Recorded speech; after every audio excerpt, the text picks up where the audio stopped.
Hello बच्चों, क्या हाल चाल। ठीक है, आज क्या पढ़ने वाले हैं? तो आज अपन पढ़ने वाले हैं बोर का परमाणु मॉडल। क्या पढ़ने वाले हैं? बोर का परमाणु मॉडल। पिछले क्लास में अपन ने क्या क्या पढ़ लिया था? पिछले क्लास में अपन ने इलेक्ट्रॉन की खोज, प्रोटॉन की खोज, उसके बाद अपन ने पढ़ा था रदरफोर्ड के द्वारा अल्फा कण प्रकीर्णन के बारे में पढ़ा था। फिर उसके बाद रदरफोर्ड के परमाणु मॉडल के बारे में पढ़ा। फिर उसके बाद उसकी मेन कमी के बारे में पढ़ा। ठीक है, अब पढ़ने वाले हैं, उसके बाद मैक्सवेल की थ्योरी भी पढ़े। ठीक है, अब पढ़ने वाले हैं बोर का परमाणु मॉडल। ठीक है, इस बोर के परमाणु मॉडल में क्या क्या होता है उसके बारे में जानेंगे और बहुत ही अच्छे तरीके से जानेंगे, है ना। एक एक चीज पूरा डिटेल में जानेंगे। और आज की ये वाला वीडियो बिल्कुल डेडिकेटेड रहेगा किस पर? बोर के परमाणु मॉडल पर। किस पर? बोर के परमाणु मॉडल पर। ठीक है, बोर के परमाणु मॉडल पर ये पूरा बेस्ड रहेगा। तो इससे पहले अपन थोड़ा सा, जैसे कि आप लोग जानते हो कि अपना सीरीज चल रहा है। कौन सा सीरीज चल रहा है? 11 केमिस्ट्री का। किसका? 11 केमिस्ट्री का। ठीक है, 11 केमिस्ट्री का सीरीज चल रहा है ना। तो इसमें अपन कौन सा चैप्टर देख रहे हैं? अपन देख रहे हैं चैप्टर नंबर 2। चैप्टर नंबर 2 क्या नाम है? Atomic structure. ठीक है, तो पिछले क्लास में थोड़ा सा रिवाइज कर लेते हैं। ठीक है, पिछला क्लास थोड़ा सा रिवाइज कर लेते हैं, उसके बाद बोर के परमाणु मॉडल में डिटेल में बात करते हैं। डिटेल। ठीक है, तो सबसे पहले मैं आपको यह बताना चाहूंगा कि बोर का परमाणु मॉडल कोई नया मॉडल नहीं है ना। कोई नया मॉडल नहीं है। इसने कुछ खास नया एक्सपेरिमेंट नहीं किया, है ना। बोर ने कुछ खास नया एक्सपेरिमेंट नहीं किया। इसने क्या किया कि जो उसकी थ्योरी थी, जिसने परमाणु मॉडल के कौन था? वो रदरफोर्ड का जो भी परमाणु मॉडल था, उसी में नील्स बोर ने क्या किया? थोड़े बहुत कमियों को इधर उधर एडजस्ट किया और इन कमियों को दूर किया। ठीक है, मेनली किसका परमाणु मॉडल है? रदरफोर्ड का परमाणु मॉडल है। बट वो सुधार किसने किया? नील्स बोर ने किया। रदरफोर्ड के परमाणु मॉडल में कुछ सुधार किया और उसके परमाणु मॉडल से आज अपन पूरा परमाणुओं के बारे में पढ़ते हैं। ठीक है, अब देखिए पिछले क्लास में क्या हुआ था? सबसे पहले कौन आया था? थॉमसन आया था। अब थॉमसन ने ये बोला कि एक ठोस गोला है। क्या है? परमाणु एक ठोस गोला है। ठीक है, तो भी मान ली। और उसके बाद बोलता है कि इसमें प्लस माइनस यानी प्रोटॉन और इलेक्ट्रॉन ऐसे बिखरे हुए होते हैं। क्या होते हैं? बिखरे हुए होते हैं, कहीं भी, है ना, कहीं भी बिखरे हुए होते हैं। ऐसा करके बोल दिया। ठीक है, तो अपन जानते हैं बिखरे हुए होंगे तो ये तो प्लस माइनस जो कि न्यूट्रल हो जाएगा। क्या हो जाएगा? न्यूट्रल हो जाएगा। तो बात ही नहीं आती कि ये ऐसा हो सकता है करके, है ना। इसीलिए इसको क्या कर दिया गया? रिजेक्ट कर दिया गया। लेकिन थॉमसन भैया ने सबसे में अच्छी बात क्या की थी? कि सबसे अच्छी बात ये की थी कि जितने इलेक्ट्रॉन होते हैं, इलेक्ट्रॉन को मात्रा को n मान लो, यानी कि n इलेक्ट्रॉन है उसके बराबर में n प्रोटॉन की भी संख्या होगी। ये इस थॉमसन भैया ने बोला। ठीक है, इससे अपने को ये पता चलता है कि n इलेक्ट्रॉनों का आवेश है ना, आवेश वो बराबर होता है n प्रोटॉनों के आवेश की।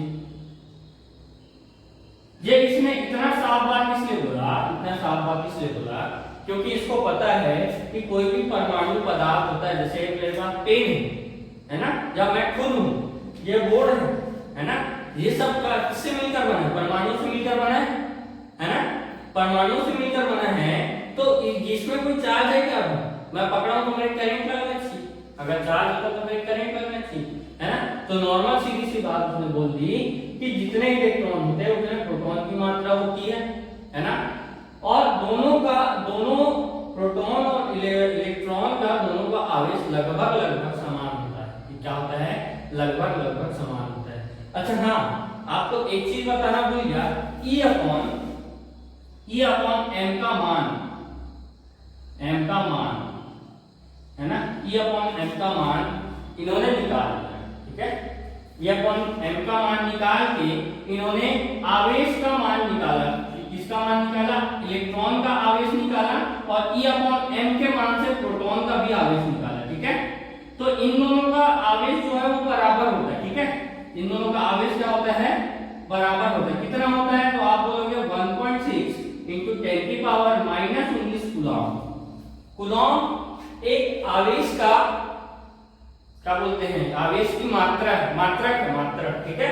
और इसका भी वैसी होता है 1.6 into 10 की पावर माइनस 19 कूलॉम, ठीक है, ठीक है। बस ये दोनों फर्क इतना है कि ये प्लस चार्ज है और ये माइनस चार्ज है और ये प्लस चार्ज है। प्रोटॉन क्या है? प्लस चार्ज है, इलेक्ट्रॉन क्या है? नेगेटिव चार्ज है, ठीक है। इसकी थॉमसन की यही सबसे मेन मुद्दे की बात थी, मेन मुद्दे की बात थी, ठीक है। मेन मुद्दे की बात सबसे अच्छी बात सीखी है पूरे वैज्ञानिक, ठीक है।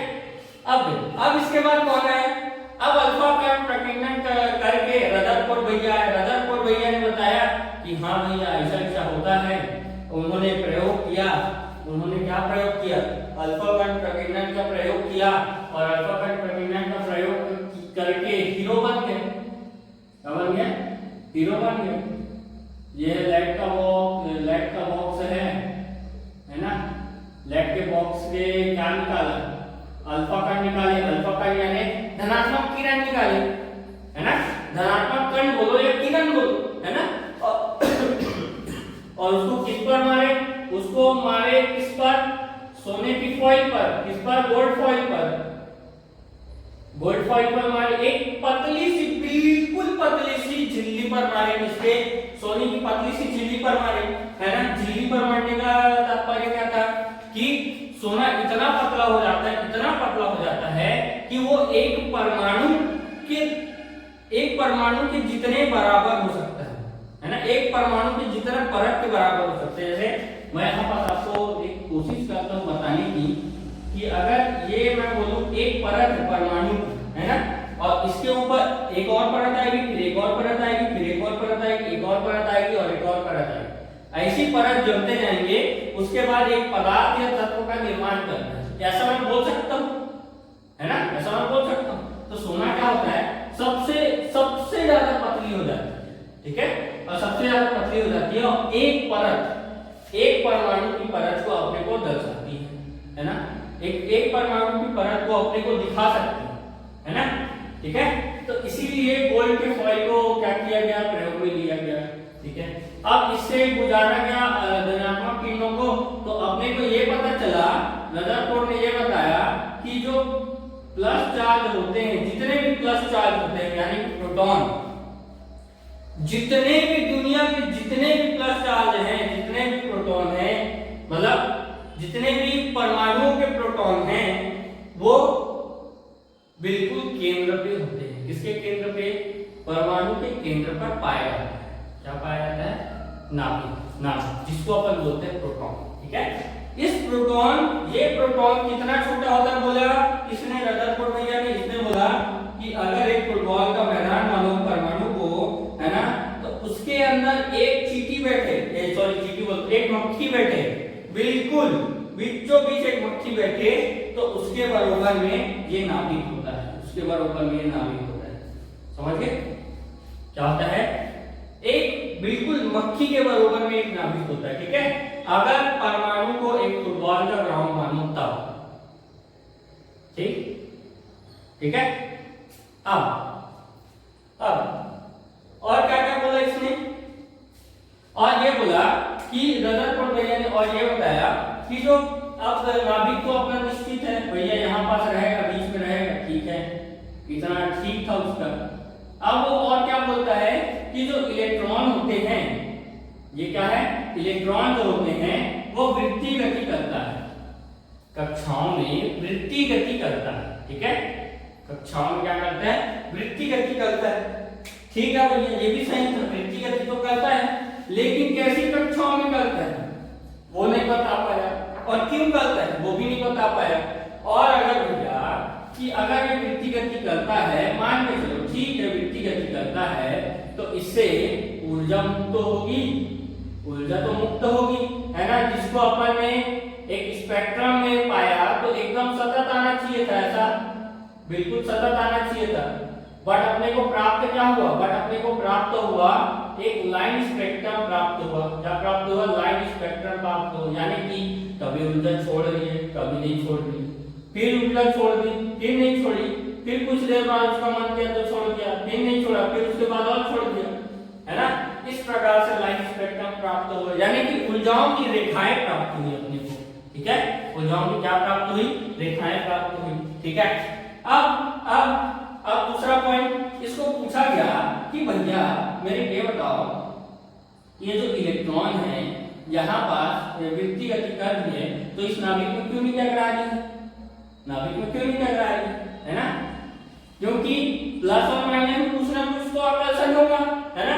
आप जानते हो प्लस और माइनस में, प्लस और माइनस में कुछ ना कुछ तो आकर्षण होता है, जिसको अपन बोलते हैं कूलाम्ब बल। क्या बोलते हैं, कूलाम्ब बल। क्या बोलते हैं, कूलाम्ब बल के नाम से जानते हैं, या फिर इंग्लिश में बोलते हैं इसको इलेक्ट्रोस्टैटिक,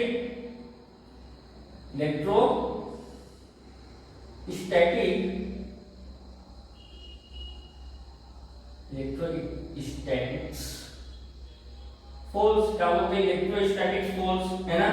इस इलेक्ट्रोस्टैटिक फोर्स को क्या बोलते हैं जी, हिंदी में वैद्युत स्थिर बल। हाँ, वैद्युत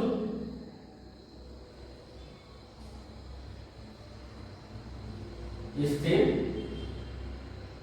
बल, है ना। हिंदी में थोड़ा सा मुझे कंफ्यूजन है ना, लेकिन ये तो बोलते हैं कूलाम्ब बल और इलेक्ट्रोस्टैटिक फोर्स, ये बोलते हैं, ठीक है, ठीक है। तो इनके मध्य लगने वाला बल कौन सा है, कूलाम्ब बल। कूलाम्ब फोर्स लिख दूं, चलेगा, ठीक है, कूलाम्ब फोर्स। अब ये क्या कर रहा है, अंदर में खींच रहा है, ये बात है। तो उसने बोला अरे भैया काहे टेंशन लेते हो, नहीं वैज्ञानिक भैया लोग काहे टेंशन लेते हो, कि अगर ये इधर खींच रहा है और ये परमाणु में इसलिए नहीं टकरा रहा क्योंकि ये वृत्तीय गति कर रहा है। और जब भी अपन ऐसा गोल गोल वाला खेलते हैं, याद है बचपन में बहुत खेले होंगे, ऐसा गोल गोल वाला जब भी खेलते हैं, है ना, तो हम अपने पार्टनर के साथ, अपना जो भी दोस्त है उसको अपने ओर खींच रहे होते हैं, है ना, अपने ओर खींच रहे होते हैं, असल में, है ना, अपने ओर खींच रहे होते हैं। देखो ये खींच रहा है, अंदर की ओर खींच रहा है, ठीक है, लेकिन वो क्या कर रहा है, वृत्तीय गति कर रहा है, वृत्तीय गति कर रहा है। इसी कारण बाहर की ओर एक फोर्स लगेगा जिसका नाम है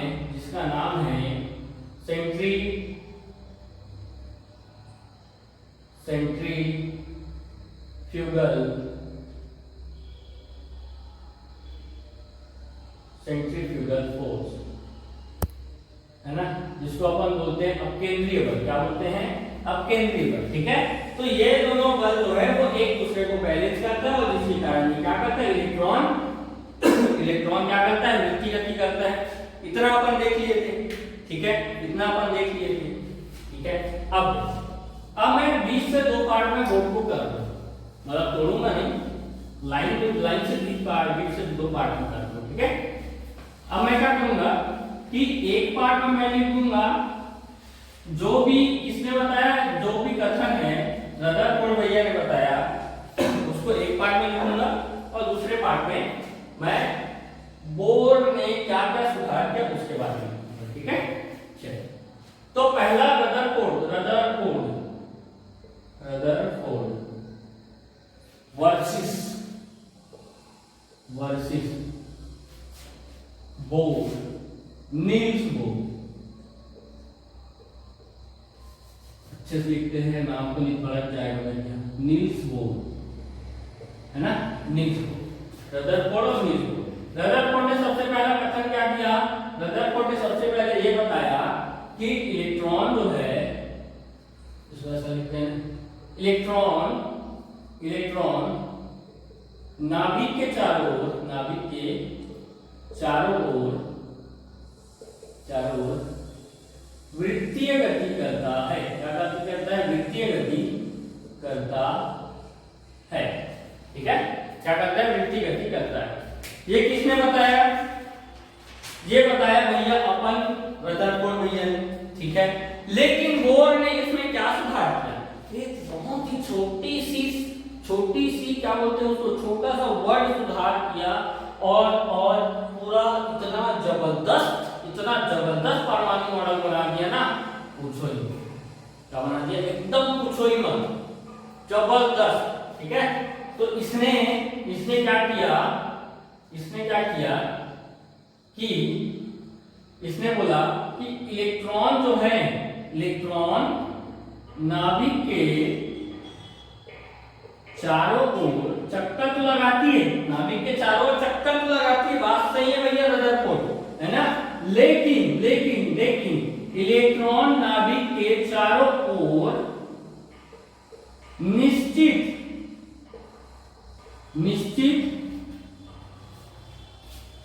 वृत्तीय कक्षाओं में चक्कर लगाती है। यहाँ पर थोड़ा सा सुधार करना ना, इलेक्ट्रॉन नाभिक के चारों ओर वृत्तीय कक्षाओं में या वृत्तीय कक्षा में गति करती है ना, गति करती है। ठीक है, थोड़ा सा सुधार करना। अब यहाँ ये क्या बोलता है नील्स बोर भैया, क्या बोलते हैं, इलेक्ट्रॉन नाभिक के चारों ओर गति तो करता है, ठीक है, गति तो करता है, यहाँ तक ठीक है, नाभिक के चारों ओर वो गति तो करता है, लेकिन निश्चित कक्षाओं में वृत्तीय गति करता है, निश्चित कक्षाओं में वृत्तीय गति करता या करती है।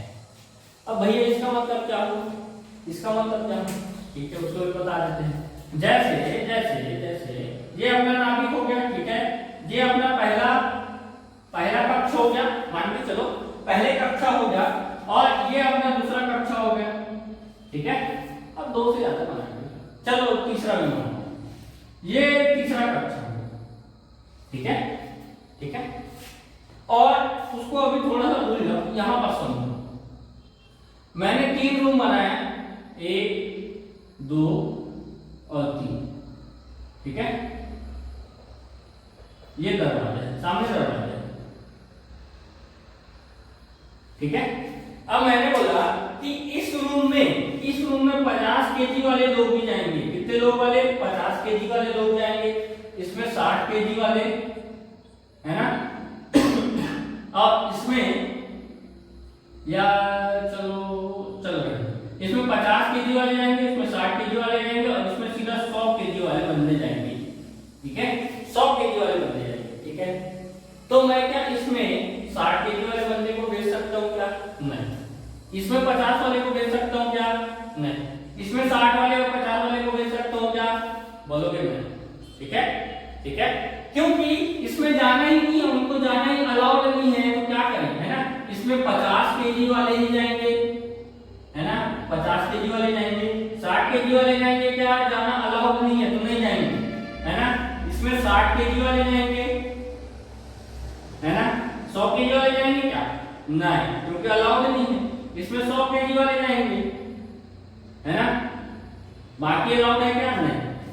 ठीक है, तो इनके तरह जैसे यहाँ पर फिक्स कर दिया गया कि यहाँ पर 50 केजी वाले बंदे जाएंगे, है ना, वैसे ही मैं इस कक्षा को n बराबर 1 का नाम दे दूं, क्या नाम दे दूं, n बराबर 1 का नाम दे दूं, है ना। मान के चलो ये पहला कक्षा है, इसलिए इसका नाम 1 दे दिया है, क्या दे दिया, 1 दे दिया। ठीक है, क्या दे दिया, 1 दे दिया। अब देखो ये क्या नाम है, 1 है, ये n बराबर 2 है, और ये n बराबर 3, ऐसा मान के चलो। ठीक है, मान के चलो। ठीक, अब मैंने बोला कि इसकी ऊर्जा 50 जूल, इसकी ऊर्जा 60 जूल, इसकी ऊर्जा 100 जूल। ठीक है, इसकी ऊर्जा 50 जूल, इसकी ऊर्जा 60 जूल, इसकी ऊर्जा 100 जूल। ठीक है, ये फिक्स है, क्या है, एकदम निश्चित है, क्या है, एकदम निश्चित है कि ऐसा ही होता है ना। अब ऊर्जाएं थोड़ा सा ऊपर नीचे हो सकती है, उसमें मेरे माफ करना, है ना, लेकिन जस्ट एन एग्जांपल कि ऐसा इलेक्ट्रॉन करते हैं। ठीक है, अब मेरे पास 2 इलेक्ट्रॉन 50 जूल के हैं, है ना, 3 इलेक्ट्रॉन, 2 इलेक्ट्रॉन कितने जूल के, 50 जूल के हैं। ठीक है। 8 इलेक्ट्रॉन मान के चलो मेरे पास 60 जूल के हैं और 1 इलेक्ट्रॉन मेरे पास 100 जूल का है। 100 जूल ऊर्जा वाला मान के चलो, है ना। और तीन इलेक्ट्रॉन मेरे पास 70 जूल के, कितने जूल? 70 जूल। अब मेरे को इसमें फिट करना है, ठीक है। आ जाओ भैया, 2 इलेक्ट्रॉन पर कितने जूल का? 50 जूल का। मैं तो इसमें 2 इलेक्ट्रॉन ऐसा भाग दूंगा, ऐसा जाएगा, है ना, क्योंकि ये 2 इलेक्ट्रॉन 50 जूल की ऊर्जा को 50 जूल के ऊर्जा के लिए सुटेबल है। क्या है? 50 जूल की ऊर्जा के लिए सुटेबल है ना। उसी प्रकार 8 इलेक्ट्रॉन 60 जूल के लिए एलिजिबल होगा, तो यहाँ पर 8 इलेक्ट्रॉन को भाग दूंगा। 100 इलेक्ट्रॉन में कितना है? 100 जूल में कितना है? तो 1 इलेक्ट्रॉन 100 जूल के लिए एलिजिबल है, सुटेबल है ना, इसलिए 100 में भर दिया।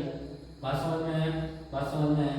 जैसे कमरा बनाया था ना, मेरा वेट है 60 केजी, है ना, मान के चलो मेरा अभी वेट है 60 केजी, है ना। अब मतलब पहले था मान के चलो ना मेरा वेट है 60 केजी, ठीक है, तो मैं कौन से कमरे में जाता? दूसरे नंबर के कमरे में जाता, है। वहीं पर मेरा वेट रहता 70 केजी, तो तीनों में से कोई कमरा मिलता क्या मेरे को? नहीं, मैं उसके लिए सुटेबल ही नहीं हूं, मैं उसके लिए रिजेक्ट माना जाऊंगा, है ना। इसी प्रकार से इन कक्षाओं की ऊर्जा स्तर होती है। क्या होती है? ऊर्जा स्तर होती है ना। इनकी थोड़ी ना थोड़ी ऊर्जा होती है ना। उसके हिसाब से क्या होता है? इलेक्ट्रॉनों को भरा जाता है। क्या जाता है? इलेक्ट्रॉनों को भरा जाता है, ठीक है। आज के लेक्चर में इसी के बारे में बहुत अच्छे से डिटेल में बात करेंगे, बट थोड़ा सा अभी समझ जाओ, फिर उसके बाद धीरे धीरे क्लैरिटी बढ़ती जाएगी, ठीक है। अब इसकी ऊर्जा 50 जूल माने थे, इसकी 60 जूल, उसके लिए 100। तो जो सुटेबल होगा, जो इलेक्ट्रॉन उसके लिए सुटेबल होगा, उसके लिए क्या कर दिया जाएगा? भर दिया जाएगा। अब देखो 70 जूल का कोई है क्या? नहीं है, तो ये सुटेबल ही नहीं है, तो इसको क्या कर दिया जाएगा? फेंक दिया जाएगा, रिजेक्ट कर दिया जाएगा। बात सही है? ठीक, इतना समझ गए तो बहुत समझ गए भैया, है ना। इतना समझ गए तो बहुत समझ गए, ठीक है। इसी से पूरी केमिस्ट्री हो जाएगी, लगभग लगता है। बोलना क्या है, ठीक है। अब देखो, अब दूसरी बात क्या बोला? हर इलेक्ट्रॉन किसी कक्षा में नहीं घूमता। बस ये क्या बोला? अच्छा, ये बोलता है इलेक्ट्रॉन, ये रदरफोर्ड भैया बोलते हैं कि इलेक्ट्रॉन किसी नाभिक में, परमाणु में, इलेक्ट्रॉन परमाणु में किसी भी कक्षा में घूम सकता है। घूम सकता है क्या? कोई भी इलेक्ट्रॉन घूम सकता है क्या किसी भी कक्षा में या किसी भी कक्षा में? नहीं घूम सकता। क्यों नहीं घूम सकता? क्योंकि अभी पढ़े, क्योंकि जो कक्षा के लिए, जिस कक्षा के लिए इलेक्ट्रॉन सुटेबल है, उसी कक्षा में वो घूमेगा, है ना। ऐसा नहीं है कि एक नंबर के कक्षा में वो सीधा 4 नंबर या 5 नंबर वाले कक्षा में कूद दे, ऐसा नहीं होता, है ना, ठीक है। तो इसका दूसरा पॉइंट भी फेल हुआ कि इलेक्ट्रॉन निश्चित ऊर्जा स्तर, इसको ऊर्जा स्तर लिखते, ठीक है, निश्चित ऊर्जा स्तर वाले कक्षाओं में घूम सकता है, ठीक है। आज का लेक्चर थोड़ा सा भले ही एकदम धीरे धीरे चल रहा होगा, लेकिन मैं चाहता हूं कि इस टॉपिक को इतना जबरदस्त समझो कि आपका नोट्स भी बन जाए, है ना, और इसके बाद ये कभी भूलो भी मत, ठीक है। अब तीसरा पॉइंट क्या है कि सभी कक्षाओं की जो त्रिज्या है वह फिक्स है, ठीक है। अब इसने तो नहीं बोला, इसने क्या बोला कि जो परमाणु है, ये अपना क्या है? परमाणु है, ठीक है। इसके बीचों बीच नाभिक है जिसमें प्रोटॉन भरा है, ठीक है। अब देखो, इसको मैं पहला कक्षा मान लिया, ठीक है, ये अपना दूसरा कक्षा और ये तीसरा कक्षा, ठीक है, ये वाला तीसरा कक्षा, ठीक है। अब ये क्या बोलता है, नील्स बोर क्या बोलता है कि जो कक्षाएं बनी हैं, है ना, जो कक्षाएं बनी हैं उनका सभी चीज निश्चित है। सबसे पहले मैं क्या बोला, उनका ऊर्जा स्तर निश्चित है, ठीक है, यही पास लिख दिया हूं कि इलेक्ट्रॉन निश्चित ऊर्जा स्तर वाली कक्षाओं में घूम सकते हैं। तो निश्चित है सभी की ऊर्जा, कक्षाओं में सभी की ऊर्जा निश्चित है, पहली बात, ठीक है। दूसरी बात इसने क्या बताया, नील्स बोर भैया ने बताया कि अगर इसकी त्रिज्या को मापा जाए,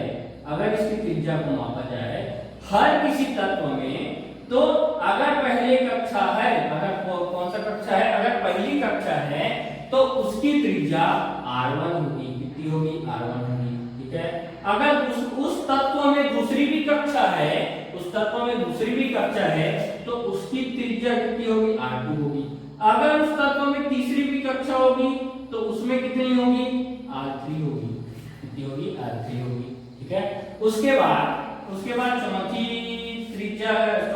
चौथा कक्षक बने, पांचवा कक्षक बने, है ना, उन सभी के लिए, इसके लिए क्या रहेगा, इसके लिए तो इसके लिए R4 रहेगा, इसके लिए क्या रहेगा, R5 रहेगा, है ना। जैसे मैं ले लिया फ्लोरीन ले लिया, है ना, और कार्बन ले लिया, है ना, तो इनका जो नाभिक रहेगा वो बीचों बीच रहेगा, ठीक है।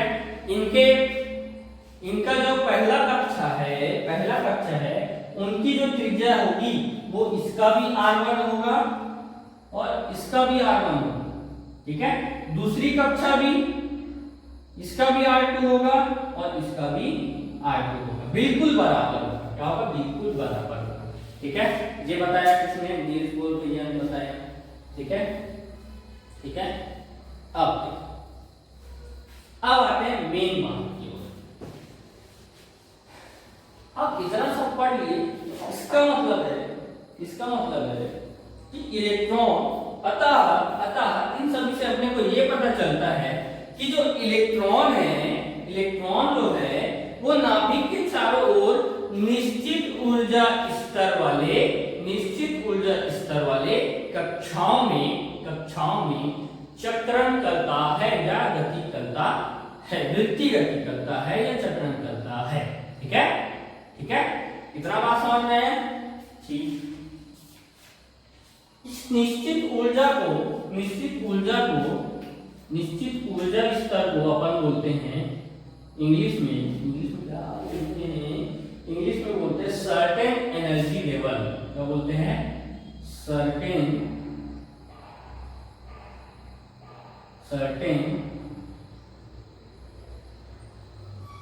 एनर्जी लेवल, क्या बोलते हैं, सर्टेन एनर्जी लेवल बोलते हैं, ठीक है। क्या बोलते हैं, सर्टेन एनर्जी लेवल बोलते हैं, ठीक है। अब देखो, अब बात करते हैं कि कक्षाओं की ऊर्जा स्तर का निर्धारण, है ना। इतने देर से मैं पका दिया कि इसकी ऊर्जा स्तर निश्चित होती है, इसकी ऊर्जा निश्चित होती है, इसकी ऊर्जा निश्चित होती है। इन सभी कक्षाओं की ऊर्जा अपनी अपनी क्या होती है, ऊर्जा अपनी अपनी की निश्चित होती है, ऐसा तो बता दिया, लेकिन कैसे निश्चित होती है वो तो बताओ, है ना, कैसे निश्चित होती है वो तो बताओ। तो उसके लिए मेरे को थोड़ा सा इसको मिटाना पड़ेगा, क्योंकि इस साइड में कलाकारी करने वाला हूं, है ना। तो देखिए बहुत अच्छे से, और इसको भी मिटा दो, चलिए, और इसको भी थोड़ा सा मिटाया। अब चौथी बात, अब सीधा हेडिंग लगाएं क्या, चलो हेडिंग लगा लेते हैं, उसके बाद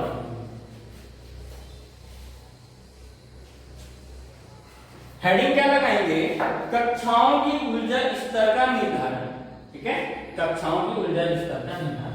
उससे पहले थोड़ी सी बात जाननी होगी आपको, है ना, थोड़ी सी बात जाननी होगी। क्या बात जाननी होगी, ठीक है, बता देते हैं क्या बात जाननी होगी। तो हेडिंग ही लगा सबसे पहले, कक्षाओं की ऊर्जा स्तर का निर्धारण, कक्षाओं के ऊर्जा स्तर का निर्धारण, ठीक है। अब देखो क्या बात जाननी है कि बोला मैंने बोला कि अगर कोई परमाणु है और उस पे इलेक्ट्रॉन जो है वो वृत्तीय गति कर रहा है, क्या कर रहा है, वृत्तीय गति कर रहा है ना, क्या कर रहे हैं, वृत्तीय गति कर रहे हैं। यहाँ पास इलेक्ट्रॉन है, ये भी वृत्तीय गति कर रहा है, यहाँ पास इलेक्ट्रॉन है, ये भी वृत्तीय गति कर रहा है ना, ऐसा वृत्तीय गति कर रहा है, ठीक है। पहली बात, अगर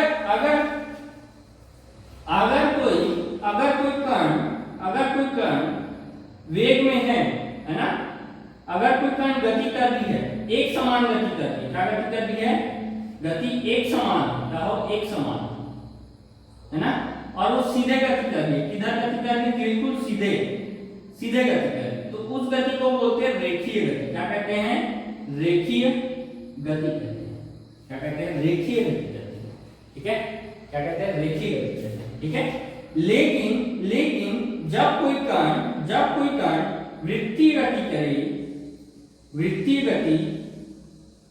गति एक समान गति से करे, एक समान हो उसकी गति, यानी कि उसका वेलोसिटी बिल्कुल भी चेंज ना हो, वो 30 किलोमीटर प्रति घंटे की रफ्तार से दौड़ रहा है तो वृत्तीय गति से 30 किलोमीटर प्रति घंटे की रफ्तार से दौड़े, है ना, एक ही चाल से दौड़े, एक ही चाल से, है ना, लेकिन उसका वृत्तीय गति कर रहा है, इसका मतलब है इसको बोलेंगे कोणीय संवेग। क्या बोलेंगे, कोणीय संवेग।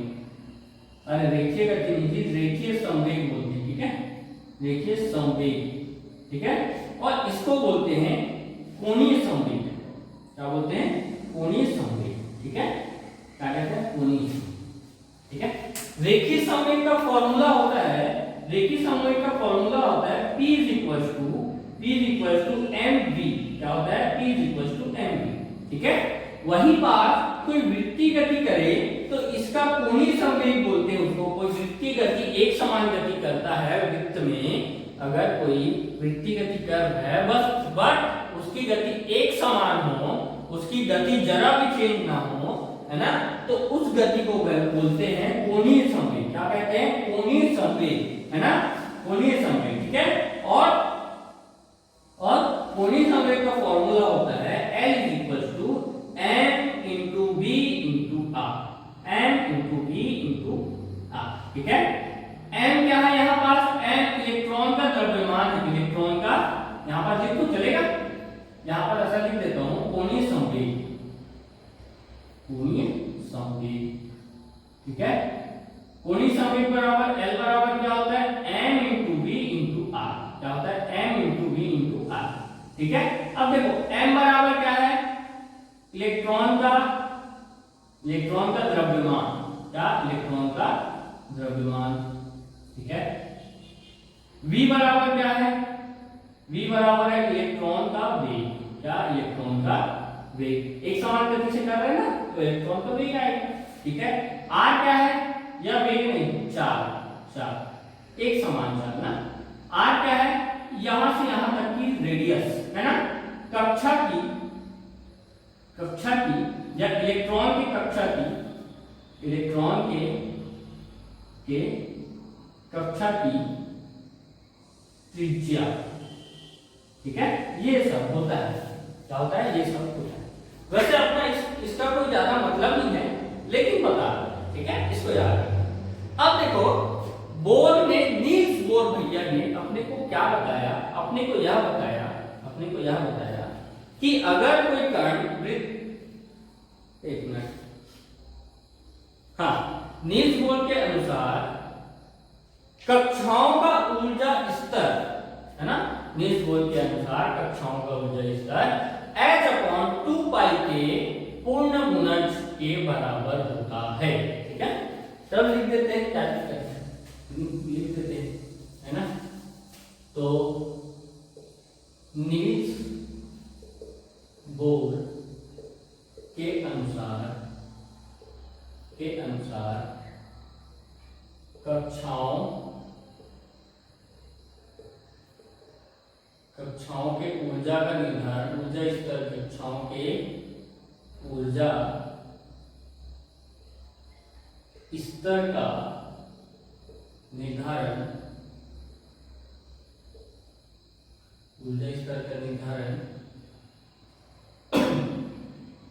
ऊर्जा स्तर का निर्धारण h/2 पाई है ना, थोड़ा सा मेरा 8 ऐसा बन जाता है, h/2 के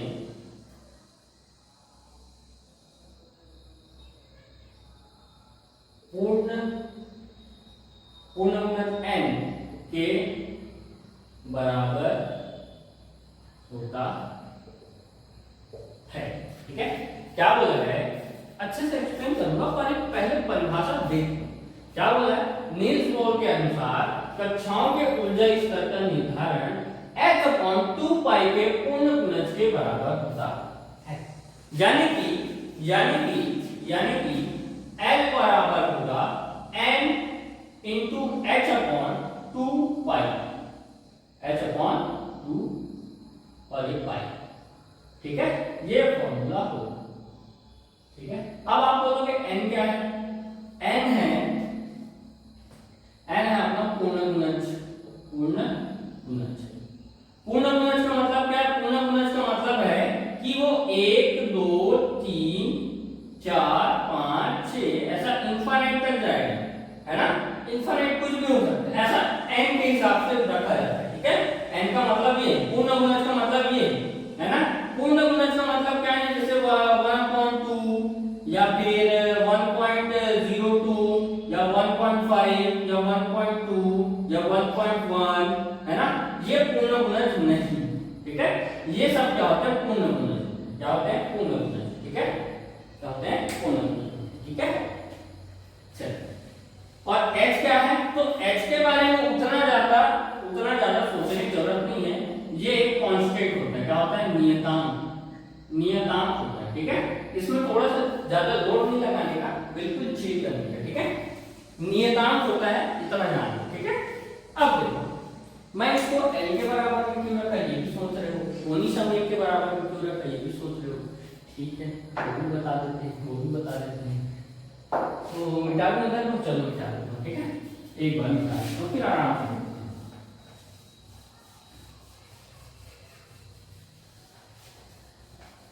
अब देखिए, अब मैंने यहाँ पर एक परमाणु का स्ट्रक्चर बना लिया, मान लीजिए। ठीक है, ये मेरा क्या है, नाभिक है जिसमें प्लस प्लस भरे हुए हैं। ठीक है, ये अपना पहला कक्षा है, ये अपना दूसरा कक्षा है, ये अपना तीसरा है। अब यार बोला यार हमेशा परफेक्टली नहीं बन सकता ना ये, अरे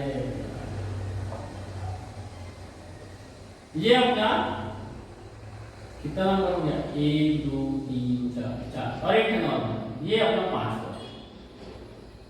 ठीक है, देखने में अच्छा लगता है इसीलिए। ठीक है, अब देखो, इसको मैं क्या बोला था, n बराबर 1 बताया था, हाँ कि ना, इसको n बराबर 2 है ना, इसको n बराबर 3 और इसको n बराबर 4 और इसको n बराबर 5। ठीक है, ठीक है, ठीक है, ये n जो है वो कक्षाओं की संख्या है। क्या है, कक्षाओं की संख्या है। यानी n बराबर 1 का मतलब है, और यहाँ पर n बराबर का n का मतलब है कि यहाँ पर भी कक्षाओं की संख्या और यहाँ पर भी कक्षाओं की संख्या। ठीक है, मतलब पूरे टोटल कक्षाओं की संख्या नहीं भैया, यहाँ पर कौन से कक्षा में अपन बैठे हैं उस कक्षा की संख्या, है ना, उस कक्षा की संख्या। जैसे n बराबर 1 यानी कि पहला कक्षा, क्या, पहला कक्षा, क्या, पहला कक्षा। ठीक है, अब देखो इसका ऊर्जा का निर्धारण कैसे करें, ये बात है। तो ऊर्जा का निर्धारण करने के लिए मैं n बराबर 1 ले लेता हूं। क्या ले लेता हूं, n बराबर 1। ठीक है, यानी पहले कक्षा पर ऊर्जा स्तर। ठीक है, और पहले कक्षा पर ऊर्जा स्तर का जो किसके बराबर होगा, कोणीय संवेग के बराबर होगा। किसके बराबर होगा, कोणीय संवेग के बराबर होगा, और कोणीय संवेग बराबर होगा n बराबर क्या है, 1 है, इंटू h/2। ये है अपना पहले कक्षा का ऊर्जा स्तर। क्या है, पहले कक्षा का ऊर्जा स्तर का फॉर्मूला। क्या है, फॉर्मूला। ठीक है, फॉर्मूला। ठीक है, क्या है, फॉर्मूला। ठीक है, अब थोड़ा सा यहाँ पर देख लो, अगर मैं नाभिक से इसकी त्रिज्या बनाऊंगा, तो ये क्या होगा, r1 बात सही। और यहाँ पास कोई इलेक्ट्रॉन है, ध्यान से समझना, यहाँ पास कोई इलेक्ट्रॉन है और इलेक्ट्रॉन है तो इसका कोणीय संवेग का वेग क्या होगा? v1 होगा। क्या होगा? v1 होगा। बात सही है? ठीक है। और इलेक्ट्रॉन मैं यहाँ पास का भी मानूं और यहाँ पास का भी मानूं या यहाँ पास का भी मानूं, किसी भी कक्षक का मानूं, तो उसका इलेक्ट्रॉन का जो भार है वो तो समान ही है ना? इलेक्ट्रॉन का भार कितना मान के चलते? इलेक्ट्रॉन का भार 9.11 into 10 की पावर -28 ग्राम, यही तो मान के चलते हैं ना? यही तो मान के चलते हैं। तो यार संभावित सी बात है यार, है ना? तो इलेक्ट्रॉन का वेग क्या है? m है ना? तो इसका कोणीय संवेग क्या हो जाएगा? कोणीय संवेग L बराबर क्या हो जाएगा? थोड़ा सा बड़ा लिखता हूं, है ना? तो अंदर में लिखूं क्या? चलेगा? चलो एक पास लिख देते हैं। L बराबर क्या हो जाएगा? L बराबर हो जाएगा m v1 r1। क्या हो जाएगा? L v1 r1 ऐसा हो जाएगा? हो जाएगा कि नहीं हो जाएगा? हो जाएगा जी, बिल्कुल हो जाएगा। हो जाएगा कि नहीं हो जाएगा? हो जाएगा। ठीक है। दूसरे कक्षा में आते हैं, इस पे आते हैं, तो इसका R2 हो जाएगा। क्या हो जाएगा? R2 हो जाएगा। बात सही है? क्या हो जाएगा? R2 हो जाएगा। और इस कक्षा में इलेक्ट्रॉन का वेग भी अलग होगा, क्योंकि इसका सर्कल बड़ा है। क्या सर्कल बड़ा है तो इसका वेग भी v2 होगा, है ना? अब इलेक्ट्रॉन का भार तो वो तो समान ही है ना, इलेक्ट्रॉन का भार क्या समान है। ठीक है। तो कोणीय संवेग बराबर क्या हो जाएगा? L बराबर m v2 r2। ठीक है। इसमें क्या हो जाएगा? तीसरे में क्या हो जाएगा?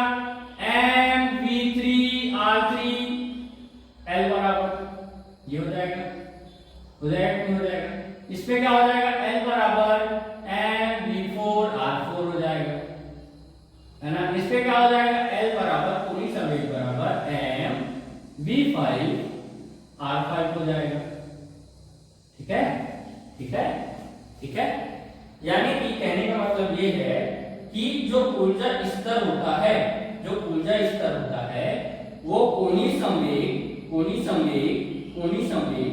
के बराबर होता है। के बराबर होता है।